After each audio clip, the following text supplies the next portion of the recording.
Antitrust Act. In recent years, Live Nation Ticketmaster's exorbitant fees and technological failures have been criticized by fans and artists alike. But we are not here today because Live Nation Ticketmaster's conduct is inconvenient or frustrating. We are here because, as we allege, that conduct is anti-competitive and illegal.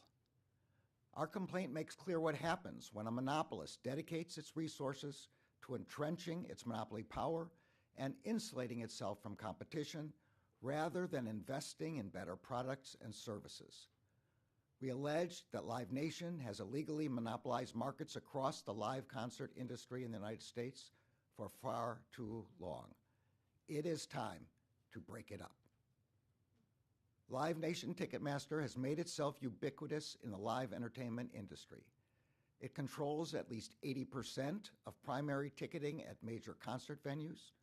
It directly manages more than 400 artists and controls more than 60% of concert promotions across the country. And it owns or controls more than 60% of large amphitheaters in the United States.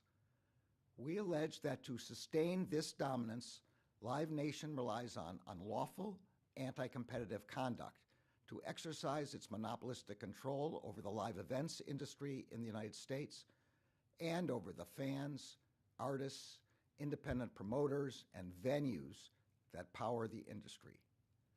The result is that fans pay more in fees, artists have fewer opportunities to play concerts, smaller promoters get squeezed out, and venues have fewer real choices for ticketing services. As detailed in our complaint, Live Nation Ticketmaster locks out competition in ticketing through the use of long-term, exclusive ticketing contracts with venues that can last over a decade, as well as by acquiring venues themselves. With exclusive agreements that cover more than 70% of concert ticket sales at major concert venues across the country, Ticketmaster can impose a seemingly endless list of fees on fans. Those include ticketing fees, service fees, convenience fees, platinum fees, Pricemaster fees, per order fees, handling fees, and payment processing fees, among others. For fans in the United States, this illegal conduct means higher prices. In other countries, where venues are not bound by Ticketmaster's exclusive ticketing contracts, venues often use multiple ticketing companies for the same event, and fans see lower fees and more innovative ticketing products as a result. We also allege that Live Nation Ticketmaster uses these long-term ticketing agreements with venues and its control over those venues to unlawfully pressure artists into agreeing to use its promotion services. In fact, Live Nation often sacrifices profits it could earn as a venue owner by letting its venues sit empty rather than opening them to artists who do not use Live Nation promotion services, even during peak concert season. Live Nation has not only deployed anti-competitive tactics to coerce artists and venues into using its services and to charge fans excessive fees, it has also worked strategically and illegally to eliminate the threat of potential rivals from emerging across any of its businesses. As detailed in our complaint, Live Nation suffocates its competition, promoters and venues, to threats and retaliation, to agreements with rivals designed to neutralize them. This has included acquiring or co-opting key independent promoters, even when the economics of a particular deal did not make sense for Live Nation's promotions business.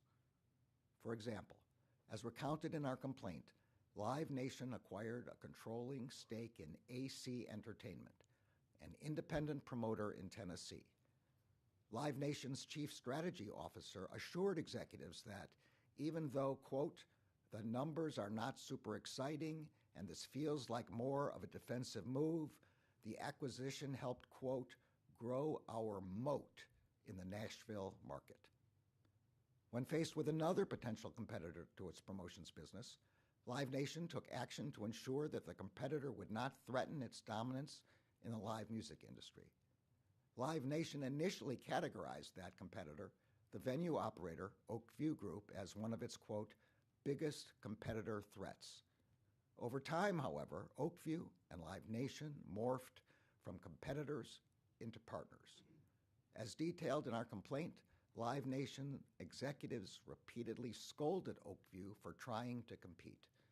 In one instance, in 2016, Live Nation's CEO warned Oakview that competition would only lead to artists demanding more compensation. The Live Nation CEO emailed Oakview writing, quote, "Let's make sure we don't let them now start playing us off," referring to a prominent artist agency. Oakview backed down. In a similar instance in 2022, Live Nation's CEO scolded Oakview's CEO, quote, "Who would be so stupid to do this and play into the artist agent's arms," close quote. Oakview again backed down. Quote, "We have never promoted without you, won't," said its CEO, and later added, quote, "I never want to be competitors," close quote. We also allege that Live Nation has repeatedly wielded its powers to keep its rivals from expanding in the U.S. concert promotions market through threats and retaliation. In 2021, Live Nation threatened to retaliate against private equity firm Silver Lake unless one of the latter's portfolio companies, TEG, stopped competing with Live Nation for artist promotion contracts in the United States. Live Nation's CEO told Silver Lake that he, quote, failed to understand why Silver Lake, quote, continued to invest in a business that competes with Live Nation, close quote. The threats ultimately succeeded, and Silver Lake has tried to sell TEG altogether. We allege that Live Nation does not maintain its dominance in the live entertainment industry by staying ahead of its competition on the merits. It does so by unlawfully eliminating its competition. We allege that Live Nation controls the live entertainment industry in the United States because it is breaking the law. I am grateful to the Justice Department's Antitrust Division for their excellent work on this case. The live entertainment industry is complex and well-sourced. Taking on this case has required persistence and diligence by the antitrust lawyers who are behind me today and by their team. I am proud to work with them. People always remember the first time that they were transformed by live music. I still remember, as a senior in college, going to a Bonnie Raitt concert and seeing a then up-and-coming musician named Bruce Springsteen play as a warm-up act. We all knew that we had just seen the future of rock and roll. The Justice Department filed this lawsuit on behalf of fans who should be able to go to concerts without a monopoly standing in their way. We have filed this lawsuit on behalf of artists who should be able to plan their tours around their fans and not be dictated by an unlawful monopolist. We have filed this lawsuit on behalf of the independent promoters and venues which should be able to compete on a level playing field. And we have filed this lawsuit on behalf of the American people. It is time for fans and artists to stop paying the price for Live Nation's monopoly. It is time to restore competition and innovation in the entertainment industry. It is time to break up Live Nation Ticketmaster. The American people are ready for it. Thank you. I'll now turn this over to the Deputy Attorney General. Good morning, everyone, and thank you, Mr. Attorney General. Today's announcement reflects the latest efforts by the Department of Justice to combat corporate misconduct. Since day one of this administration, we have prioritized holding the most serious corporate wrongdoers accountable, from bribe payers to money launderers to price fixers. Our fight against corporate wrongdoing includes an intense focus on anti-competitive conduct, which disadvantages consumers, workers, and businesses of all kinds. As the Attorney General detailed, today's announcement alleges that Live Nation and its subsidiary Ticketmaster have engaged in anti-competitive conduct to cement their dominance of the live concert market. It lays out how Live Nation Ticketmaster acts as the gatekeeper for an entire industry, reaching its proverbial hands into every stage of the concert life cycle, from who promotes the shows to where they happen to how they are ticketed. And with its exclusionary conduct, Live Nation effectively reaches into the pockets of concert goers by driving up fees. Over the years, Live Nation has intentionally blocked others out of the market, limiting where shows can take place, who can sell tickets, and who benefits from them. As alleged in the complaint, they've employed a range of tactics to keep competitors out of the market. Long-term exclusive ticketing contracts, serial acquisitions of regional competitors, and threatening to retaliate against venues. Today's lawsuit by the Justice Department's Antitrust Division is an enormous step forward in preventing one company from dictating the ebbs and flows of an entire industry. It's a step forward to give more venues, promoters, and ticket sellers a chance to compete for the biggest shows. And it's a step forward in making this era of live music more accessible for the fans, the artists, and the industry that supports them. Because when families want to attend a concert, the add-on fees they need to pay shouldn't break the bank. When an independent venue wants to host the next big show, they should have the opportunity to compete. And when a regional promoter wants to publicize an artist, they shouldn't have to fear retaliation. Put simply, one company should not have the power to determine who gets to participate in a marketplace. I want to thank the women and men of the Antitrust Division for their work, and Assistant Attorney General Cantor for his leadership to protect consumers, performers, and small businesses. Today and always, their work forms part of the foundation of the Department's corporate enforcement mission: to promote fairness, to drive deterrence, and to advance the rule of law. Thank you. And with that, I'll turn it over to Assistant Attorney General Cantor.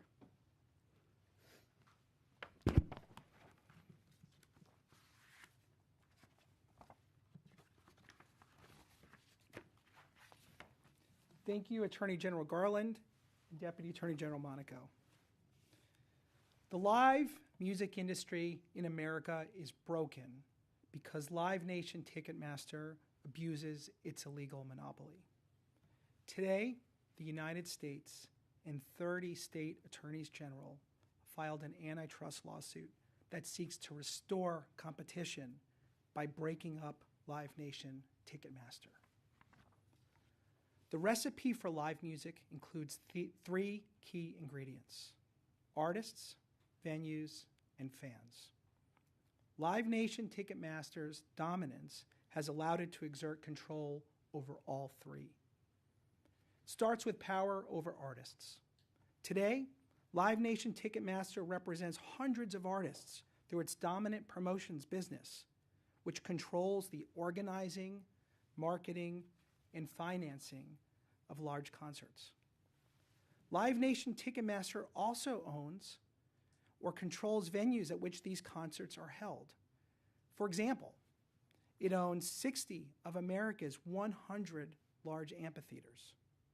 At these venues, Live Nation Ticketmaster not only earns money from tickets and fees, but also from concessions, merchandise, sponsorships, and even parking. And through its Ticketmaster subsidiary, Live Nation controls primary ticketing at hundreds of other venues across the country. And it is through these exclusive ticketing arrangements that Americans face the dreaded Ticketmaster tax, the seemingly endless set of fees, ironically named service fee or convenience fee, when they're anything but.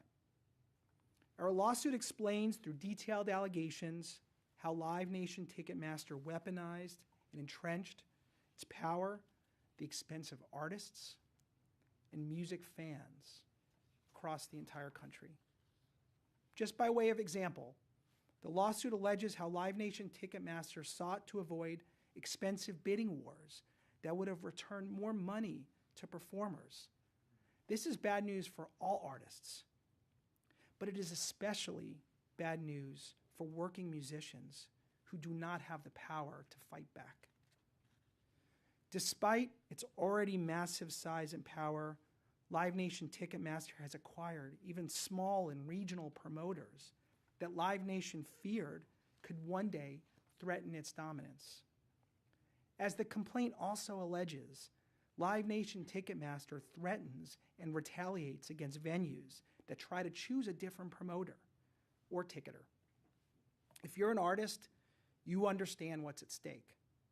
Use Live Nation for promotion or risk being locked out. In its own words, Live Nation uses its exclusionary conduct as a, quote, hedge against significant improvements by the competition or even a new competitor, end quote. But the cost of that hedge is one that we all pay. For example, a broken ticketing website with substandard customer service that still captures your valuable data. As Ticketmaster has said, quote, now we not only know the person that bought the ticket, but also the 3 people that you are taking to the show. Each of these acts are unlawful on its own, but taken together, they're even worse. Collectively, these practices forge an impenetrable corporate barrier around the live music industry. That is why, with today's lawsuit, we seek to hold Live Nation Ticketmaster accountable for violating the antitrust laws. The legendary songwriter Harlan Howard famously described American music as 3 chords and the truth. This is more than just a clever turn of phrase. It speaks to the importance of music to free speech and the public discourse. Mr. Howard was right. Words and music come together to create one of our country's most cherished forms of free expression. Music is the soundtrack for our lives. As a country, it is how we communicate about politics, love and despair, spirituality, humor, pain, joy, and everything in between. It is here, there, and everywhere. Live music should not be available only to those who can afford to pay the Ticketmaster tax. We are here today to fight for competition so that we can reopen the doors to the live music industry for all. In closing, I would like to thank the Antitrust Division and the staff who today are the rock stars performing to the delight of an entire nation. I would also like to thank the Attorneys General and their amazing staffs from the states of Arizona, Arkansas, California, Colorado, Connecticut, the District of Columbia, Florida, Illinois, Maryland, Massachusetts, Michigan, Minnesota, Nevada, New Hampshire, New Jersey, New York, North Carolina, Ohio, Oklahoma, Oregon, Pennsylvania, Rhode Island, South Carolina, Tennessee, Texas, Virginia, Washington, West Virginia, Wisconsin, and Wyoming. They join us today in filing this important and historic case. Thank you. Questions? Pierre? One on topic and one off topic. I don't know who can answer the question, but when we talk about the Ticketmaster tax and these add-on fees, are we talking about tens of dollars or hundreds of dollars in terms of the average consumer? It's a good question, which I'm going to give to Mr. Cantor. I think you need to ask consumers what they think of the taxes that they're paying and the fees that they're paying. At the end of the day, in the aggregate, this amounts to billions of dollars in value across the entire country and across the entire industry. Mr. Attorney General, with information coming out that the Supreme Court Justice has had a flag associated with the Stop the Steal movement flying over his property, and with 2 January 6th related cases before the court. Do you have any concerns, and is there anything the Justice Department can do or say about the situation? As you rightly point out, the Justice Department has cases before the Supreme Court, so I can't comment on any justice. Stefania? We rarely see the DOJ at this phase of enforcement clearly state what kind of remedies it would be looking for in terms of an antitrust case. In this case, however, it's very clear that the DOJ is seeking to break up Ticketmaster, Live Nation. Why did you decide to make this so clear at this moment in time, and what kind of remedy or potential breakup would satisfy basically the thinking of the DOJ in this case? Well, I'm going to leave the fuller answer to the Assistant Attorney General, but as the complaint describes, Ticketmaster is an important element in the gears. I think they describe it as the flywheel of the operation, and it's necessary to separate Ticketmaster from Live Nation to limit the overall dominance of the industry and all the effects on consumers, fans, promoters, artists that we talked about. But I'm going to let Jonathan say more. Some monopolies are just so entrenched and some problems so difficult to address that they require decisive and effective solutions. We request a remedy that has been used in antitrust law going back over 100 years, which is structural relief. Next question, Glenn. I have two questions for the Attorney General, neither of them on topic. I'm surprised. Most of us got a solicitation email this morning from the former President of the United States saying that the Justice Department had authorization to kill him during the Mar-a-Lago raid. First, can you give us some clarification on that particular point that he's making, and whether or not deadly force is authorized in other interventions, including the search of Mr. Biden's residence and office? And the second question is, Can I do one at a time? Okay. On that one, that allegation is false, and it is extremely dangerous. The document that is being referred to in the allegation is the Justice Department standard policy limiting the use of force. As the FBI advises, it is part of the standard operations plan for searches, and in fact, it was even used in the consensual search of President Biden's home. Second question is, obviously the House appears poised to move ahead with contempt resolution on you. I just wonder if you have any comments on it, or if you could tell us whether or not you watched the House Oversight Committee meeting the other night. I caught part of that hearing on Saturday Night Live. But seriously, I am very disappointed. The Justice Department, as I've explained before, has gone to extraordinary lengths to accommodate the legitimate interests of the committees. I have released the full and unredacted report of Mr. Herr. We permitted Mr. Herr to testify for over 5 hours on everything that happened in connection with this investigation, and we provided the transcripts of the interviews in which the committee is interested. But on the other side, the President of the United States has asserted executive privilege in order to protect the Justice Department's ability in future investigations to get cooperation in high-profile cases, particularly involving the White House. My job is to protect the Justice Department's ability to conduct those investigations. My job is to protect the rule of law, and that's what I'm doing. Last question, Caitlin. General Garland, I have two questions. The first was the Justice Department approval of the Live Nation and Ticketmaster merger back in 2010 a mistake? And then a different topic. I'll do one at a time. Okay. Unless they're both No, I have on topic, in which I'm going to punt them to Mr. Cantor anyway. Is the other one also on topic or off topic? It's a different topic. Okay.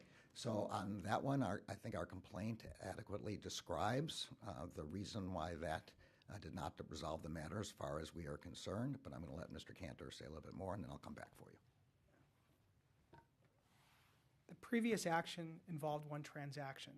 The current action involves a systemic and systematic pattern of anti-competitive conduct that addresses nearly every aspect of the live music supply chain. The previous action involved the Clayton Act, specifically Section 7 of the Clayton Act. The current action involves the Sherman Act, monopolization under Sections 1 and Section 2 of the Sherman Act. And then, General Garland, the Justice Department has said that in court multiple times that voters deserve a quick resolution to the cases against Donald Trump. If that does not happen and there is not a resolution or any trial before the election, would that be a failure of justice? The Justice Department's position is to seek a speedy trial. That matter is now in the hands of the courts. I'm not going to speculate any further.